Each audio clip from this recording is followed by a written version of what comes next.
de LexisNexis, je suis ravie de vous accueillir à cette nouvelle interview consacrée aux enquêtes internes à la lumière du guide AFA-PNF qui vient d'être publié. Pour répondre à mes questions, je suis ravie d'accueillir Thomas Baudesson. Bonjour. Bonjour Thomas Baudesson, vous êtes avocat associé au sein du cabinet Clifford Chance Paris. Vous êtes co-directeur de la Revue internationale de la compliance et de l'éthique des affaires. Vous êtes auteur également de nombreux articles en matière de devoir de vigilance. Je cite le dernier, Guide pratique sur les enquêtes internes anticorruption et droit de la défense. L'AFA et le PNF persistent et signent au sein donc, de la Revue internationale de la compliance et de l'éthique des affaires. Merci de participer à cette interview et de répondre à mes questions. Je vous en prie. Alors, le 14 mars dernier, l'Agence française anticorruption et le PNF ont publié un guide sur les enquêtes internes anticorruption qui vise et les entreprises assujetties ou non à l'article 17 de la loi Sapin II et les établissements publics à caractère industriel et commercial, les EPIC. Ce guide énonce au travers de toute une série de recommandations les attentes de l'AFA et du PNF sur la manière dont il est attendu des entreprises concernées qu'elles conduisent une enquête interne en présence de soupçons de corruption. Première question sur le contexte tout d'abord. Pourquoi la publication finalement d'un tel guide était nécessaire ? Alors, nécessaire, je sais pas si c'était vraiment nécessaire, mais en tout cas, c'est certainement utile. C'est un domaine, l'enquête interne, qui est un domaine nouveau en France. Et la loi Sapin II a contraint les entreprises à enquêter à chaque fois qu'une alerte est portée à leur connaissance sur des dysfonctionnements dans l'entreprise. Ça amène les entreprises à faire quelque chose qu'elles faisaient un peu, mais qu'elles n'avaient pas l'habitude de faire à un tel degré. Et par conséquent, il y a eu un certain nombre de difficultés, des enquêtes de niveau inégal, des enquêtes de bonne qualité, des enquêtes de mauvaise qualité, parfois des enquêtes de complaisance. Et je pense que dans ce contexte, l'AFA, notamment en matière anticorruption, mais également le PNF, ont estimé utile, parce que les enquêtes internes sont quelque chose qui leur sont fort utiles, d'essayer de mettre un petit peu d'ordre dans tout ça. Alors, précision peut-être concernant le champ d'application de ce guide. Je l'ai cité en introduction. Le guide vise assez logiquement, évidemment, les sociétés d'établissements publics, industriels et commerciaux et les sociétés qui dépassent les seuils fixés par l'article 17 de la loi Sapin II. Mais quid des entreprises, finalement, de taille modeste ? Alors, toutes les entreprises sont concernées. L'enquête interne, ce n'est pas uniquement pour les entreprises qui remplissent les critères de Sapin II. Une entreprise, aujourd'hui, lorsqu'il est porté à la connaissance de ses dirigeants qu'il a pu y avoir un incident, un dysfonctionnement, elle a une obligation de se renseigner. Elle ne peut plus fermer les yeux, elle ne peut plus passer les choses sous silence ou mettre les problèmes sous le tapis. Elle doit se renseigner et traiter le problème. C'est son intérêt à elle. Et donc ça nécessite d'engager, lorsqu'elle n'est pas informée, un processus de recherche des faits pour les analyser et si véritablement des problèmes sont rencontrés, les traiter. Alors quand diligenter une enquête interne, quel est l'intérêt pour l'entreprise ? Alors, il y a plusieurs sortes d'enquêtes internes. Ce qu'il faut savoir, c'est que les enquêtes internes, la plupart d'entre elles sont faites par les entreprises elles-mêmes. Moi, je suis avocat. Des enquêtes internes, j'en fais depuis maintenant une quinzaine ou une vingtaine d'années. Mon cabinet en fait depuis bien plus longtemps que ça. Et quand je dis mon cabinet, j'appartiens à un cabinet anglo-saxon. La pratique des enquêtes internes est développée depuis bien avant que je rejoins le cabinet, il y a maintenant plus de 30 ans. C'est intéressant d'ailleurs de constater que c'est une anecdote à propos des enquêtes internes, que dans les années 90, on ne savait pas ce qu'était une enquête interne et les avocats considéraient que ça n'était pas du travail d'avocat. Alors pour revenir à votre question, quand est-ce qu'on fait une enquête interne ? On fait une enquête interne lorsqu'on a un problème. Alors les problèmes, ça peut être une alerte sur des problèmes qui peuvent être aussi variés que des allégations de harcèlement, des problèmes de conflit d'intérêts, de corruption, des problèmes, un accident. Vous pouvez avoir un accident industriel, mais on peut aussi imaginer, à l'occasion, par exemple, d'une enquête externe, une perquisition au sein de l'entreprise, que l'entreprise cherche à comprendre ce qu'on lui reproche et soit amenée à conduire une enquête. Donc c'est un petit peu une réponse à un accident, à une difficulté que l'entreprise rencontre. Et quel est son intérêt aujourd'hui ? peut-être à la lumière de la publication des lignes directrices CEGIP qui ont... L'intérêt de l'entreprise, c'est de pouvoir traiter le problème le plus rapidement possible. C'est son intérêt vis-à-vis de l'ensemble des parties prenantes. Si c'est une grande entreprise ou si l'incident rencontré est un incident qui donne lieu à un développement médiatique, il faut qu'elle soit en mesure d'apporter une réponse au problème. Donc on lui reprochera à l'entreprise de ne pas s'être renseignée, donc il faut qu'elle le fasse. Très bien. Alors sur la personne désignée pour mener l'enquête interne anticorruption, quels vont être selon vous les critères qui sont les plus déterminants ? Idéalement, il y a différents types de profils et on s'aperçoit parmi les spécialistes des enquêtes qu'on a affaire soit à des juristes, soit à des comptables. Donc si l'entreprise est traitée, enfin si l'enquête interne est traitée au sein de l'entreprise, on va idéalement rechercher des personnes qui font partie soit de la direction juridique, soit de la compliance et conformité, soit encore de l'audit interne. Si l'enquête est confiée à des tiers, s'il n'y a pas une nécessité ou un risque pénal particulier, l'entreprise pourra préférer se diriger vers des entreprises de forensique qui vont traiter des documents, analyser des données comptables. Souvent, on a des problèmes de fraude, donc il faut avoir des spécialistes du chiffre. Lorsqu'on est sur des problèmes plus sérieux qui peuvent conduire l'entreprise à faire l'objet d'une enquête de nature pénale, elle va généralement se tourner vers un avocat. Parfait. Alors justement, sur le rôle de l'avocat, le guide précise, je cite, qu'en cas de recours à un tiers, elle, donc l'instance dirigeante et les personnes qualifiées qu'elle aura désignées pour conduire l'enquête, sont vigilantes à la préservation des conflits d'intérêts. Dans l'hypothèse où ce tiers est un avocat, elle veille à ce que ce dernier soit différent de celui assurant la défense pénale de l'entreprise ou des salariés visés par l'enquête. Vous avez écrit plusieurs articles à ce sujet. Qu'est-ce que cela vous inspire ? C'est assez étonnant de voir un régulateur et une autorité de poursuite s'intéresser aux problèmes de conflit d'intérêts des avocats. C'est en général une matière qui donne lieu d'ailleurs à des règles qui s'imposent aux avocats eux-mêmes, qui sont en cas de manquement sanctionnés par ce qu'on appelle aujourd'hui la juridiction disciplinaire, puisque ça a changé de nom depuis le début de l'année. Donc on s'étonne a priori que l'AFA et le PNF s'intéressent à ces sujets et recommandent que l'avocat qui va conduire l'enquête interne ne soit pas celui qui défend l'entreprise. J'ai essayé de comprendre et je me suis dit quelle peut être la raison pour laquelle ces autorités ont souhaité faire en sorte que l'avocat ne soit pas le même. Et je crois malheureusement qu'il faut regarder du côté des avocats eux-mêmes. Encore une fois, je vous ai dit tout à l'heure que l'enquête interne était quelque chose d'assez nouveau chez nous. Les avocats n'avaient pas l'habitude d'en faire.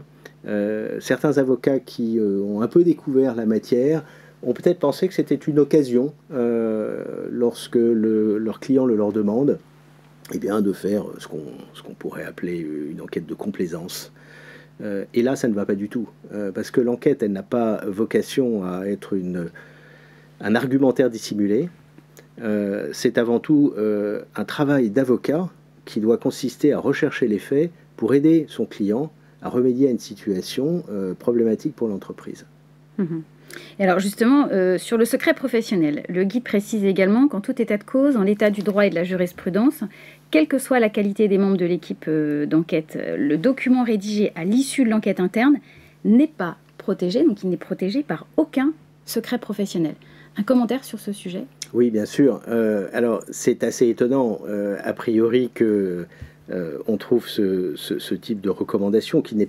C'est une pétition de principe, ça n'est même pas une recommandation, c'est une affirmation. Et c'est une affirmation erronée.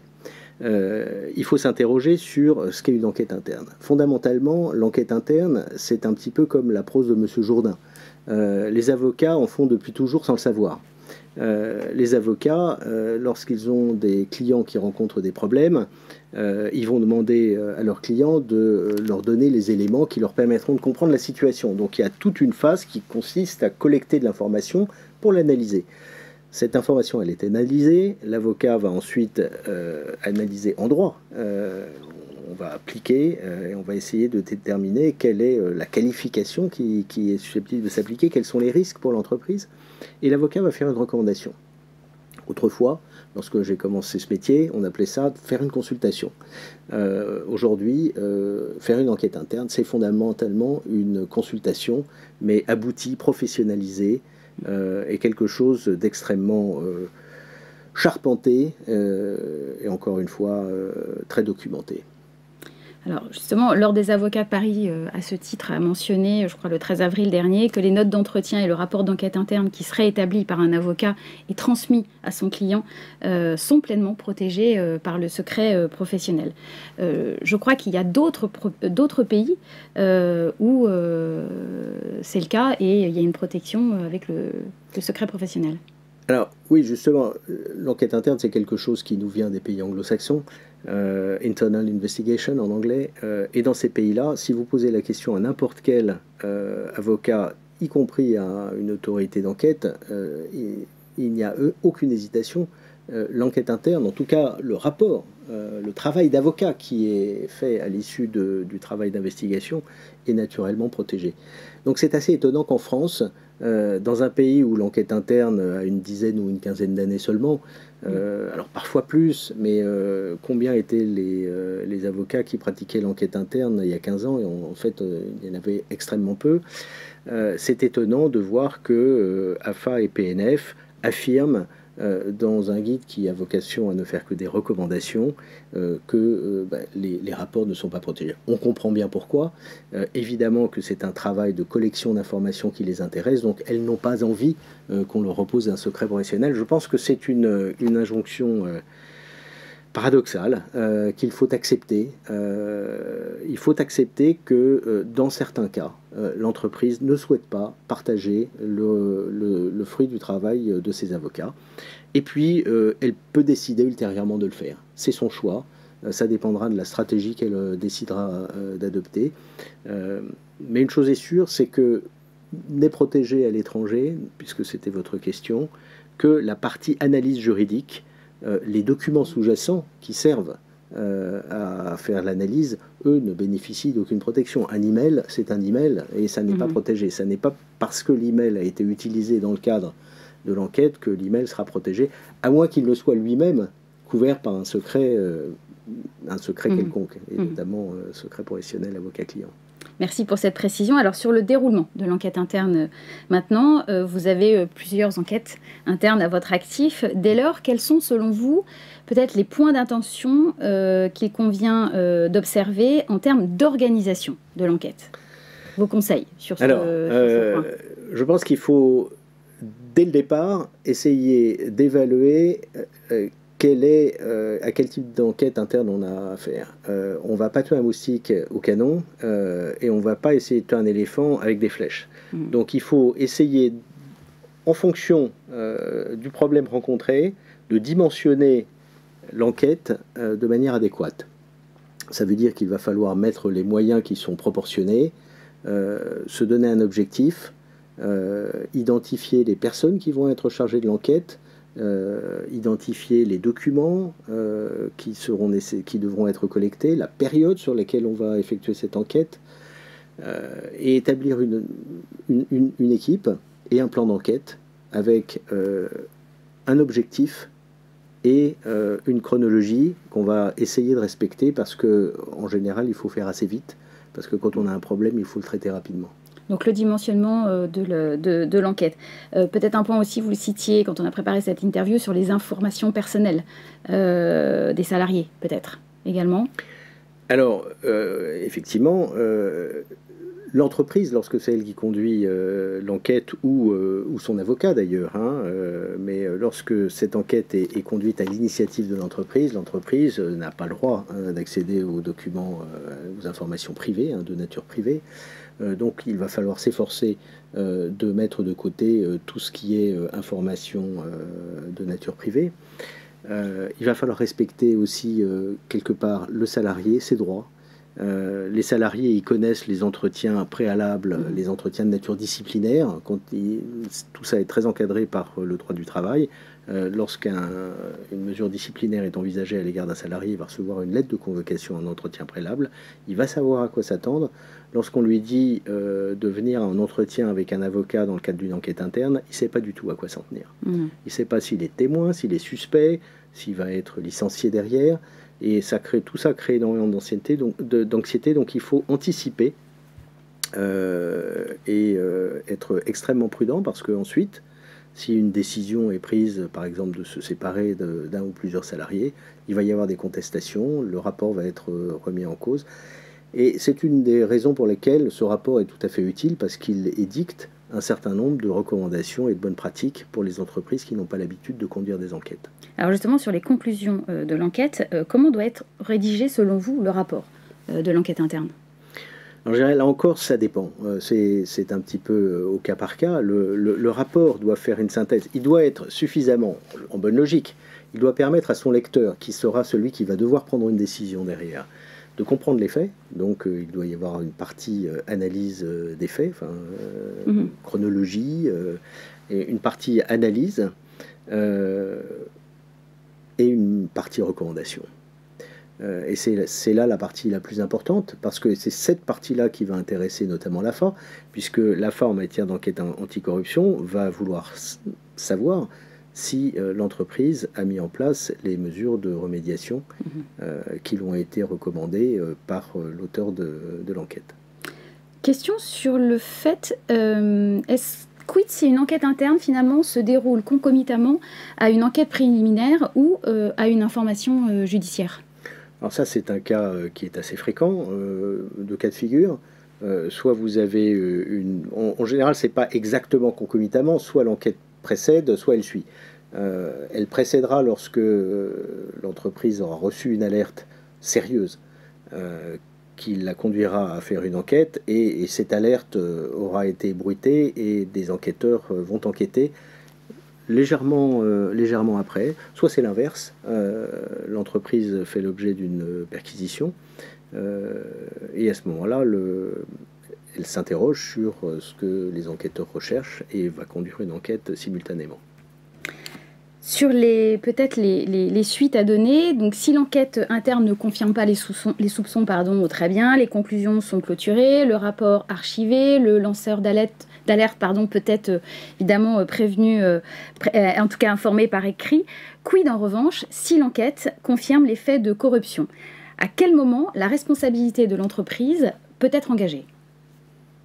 Alors si on parle de corruption et que les faits de corruption sont avérés à la suite de l'enquête, il y a plusieurs cas de figure. Soit on est sur des faits de corruption isolés, et là s'offrent à l'entreprise plusieurs stratégies possibles. Elle va évidemment devoir traiter le problème, licencier les salariés concernés.